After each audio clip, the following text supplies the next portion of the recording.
Today was an exciting day. It was a very exhausting day, but a very rewarding one.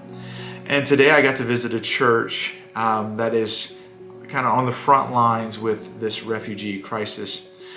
They're actually located really close to the Ukrainian embassy, so they have decided to make it their mission to open up their doors so that a lot of people can come through. They've given people shelter, given places to stay, offering them free food and other resources, as well as allowing them to come in and make copies and to just be a place where they can come and have a little bit of peace amidst their struggles.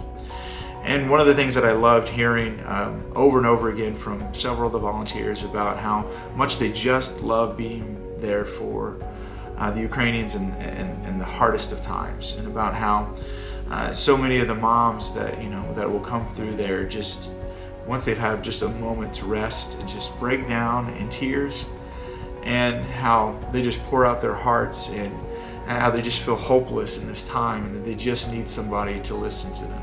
And you're going to get to hear just in a second from Amelia and Henri that I got to work with today.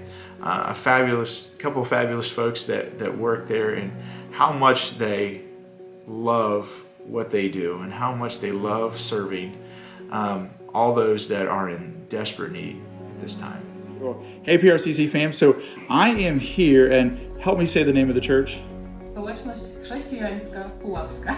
Okay, well, I would have butchered that, right? So I'm very appreciative, and I just want, if you guys could just introduce yourselves. My name is Amelia. This is. I am Henri. I'm French citizen. I live in Poland. Okay, so just real quick, how long have you guys been doing this? Kind of, what's been going on? So, Ukrainian war, Russo-Ukrainian war broke out on the 24th of February, and pretty much 3 days after that, we started seeing influx of immigrants, and we wanted to open our hearts, our place, and whatever resources we have. So we started inviting people over here, and this whole mission started to grow from maybe 27th of February onwards, and we're in March already. Mm-hmm. Okay. So did I. I also took about over a week. I'm helping. Whatever we do is not useless, but whatever we do is not enough. But we do what we can. Mm-hmm. So what have you guys what have you been doing? So we provide temporary accommodation to Ukrainian fugitives for as long as they need to find a more permanent location of housing. We feed them, we clothe them, we share resources, whatever we have, together with providing shelter to hundreds of people who stand in line to Ukrainian embassy that is like maybe 200 meters away from our church. And so every day we have hundreds of guests, let's say, looking for shelter, warm cup of tea, sandwiches, which we mass produce every day, and somebody to talk to. But also we have a space where they can copy their documents, print something up from the internet, whatever they need, and just have a friendly face and somebody to talk to. How about you, Mr. Henri? Sorry. Yeah, so what have you been doing? I've been doing with the great help of Phil, which I have to thank. Many sandwiches. We did not even count them today. There's no point. Hundreds of sandwiches, obviously. Right. As I say, whatever we do is not enough, but we do what we can. Mm-hmm. Obviously, what needed is prayer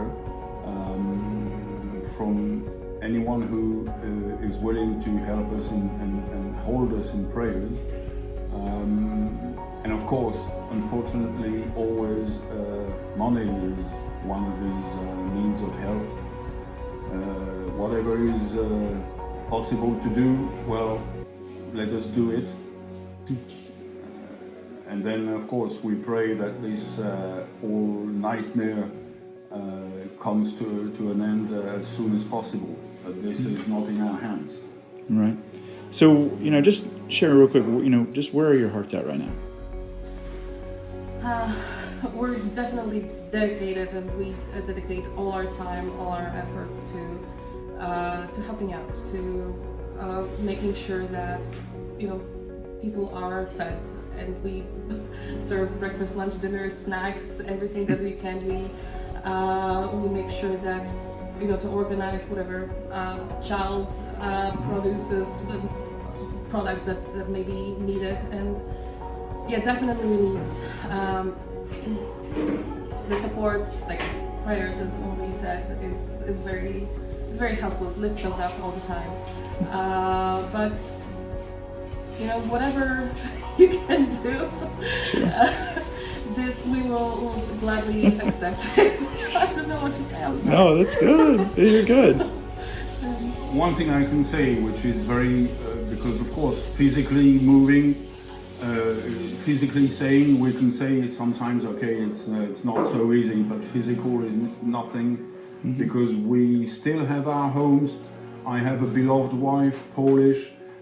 She's at home, she's taking care of me, and those people here, mainly women with children, they lost everything. They don't have homes, they don't have anything. Moreover, most of the times their husbands, fathers, brothers stayed there, and anyone knows, understands that they can never see them again unless with Jesus sometime later. But I mean, they can easily die, all those people, all those men who have stayed in the country. And this is very moving. The best example I can give is regularly you have a young woman sitting, drinking some tea or coffee, and suddenly she breaks in tears, and you say, well, for no reason, but of course there is a reason, and the reason is war. And this is moving, really.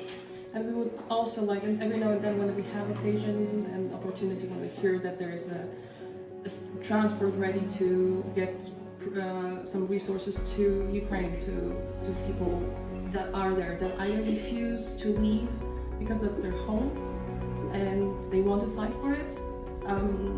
We want to support them as well, because we know of shortages of food, of medicine. This is a true struggle, and knowing that a lot of humanitarian help is being blocked and they have difficulty receiving what they need. Whatever we can send and organize to, get across the border to the hands of those who actually need it this is what we want to continue doing at any rate, whatever we can do, how much, how quickly. It's not, as Henri said, it's not quickly enough, it's not enough in general idea that, it will not last forever, or even for a long time, but whatever little piece we can give, we want to share and help out in any way we can. Very good. So what do you see as, just a good, story of hope from all of this? So it's wonderful to see how people around Poland, like pretty much everybody, it's a collective move towards, opening hearts, homes, wallets, everything, and that we can be one. Whatever arguments we might have had in the past, Polish and Ukrainian history is not that sweet. There were some tough times, but now it's all like in the past. Very few people will reminiscence over that, but it's already like it's silence. Those voices are silenced straight away. Like, this is nothing. This is history. Let's build anew, and let's create a new brotherhood, something that will last, and that's the brotherhood of love, support, and keeping each other safe and fighting one for another. And I think this is wonderful. I just wish we didn't have to go through that because of war. But there's hope that this, brotherly love will last longer than war, and it will build something that will be really for our children, for everybody that will come after us, and that will be a lesson to learn, something to repeat over and over. So the lesson of love, not lesson of hatred and some reminiscing over tough times and arguments like for no reason. All right. Well, thank you, and again, thank you guys for just allowing me to work with you today. You were awesome. Thank you, Phil, for your help today. You did Oh, your this- fair share of smearing that butter on bread, putting the dough. Well, just allow me to see you guys and to see you guys in action. So it's very heartwarming. So again, thank you guys for all you're doing each and every day here to make a difference. I hope you loved listening to them as much as I did.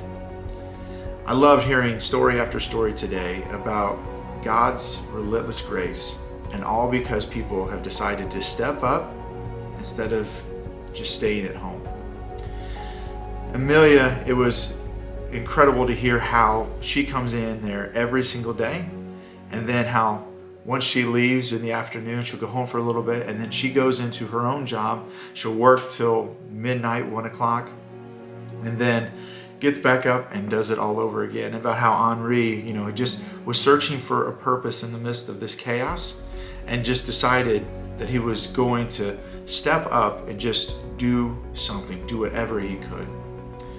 And I loved about how hearing stories of people who just needed a place of comfort and safety, at least even for just a moment, had a place to come in, get out of the cold, relax, and find a bit of love, some peace, and some hope.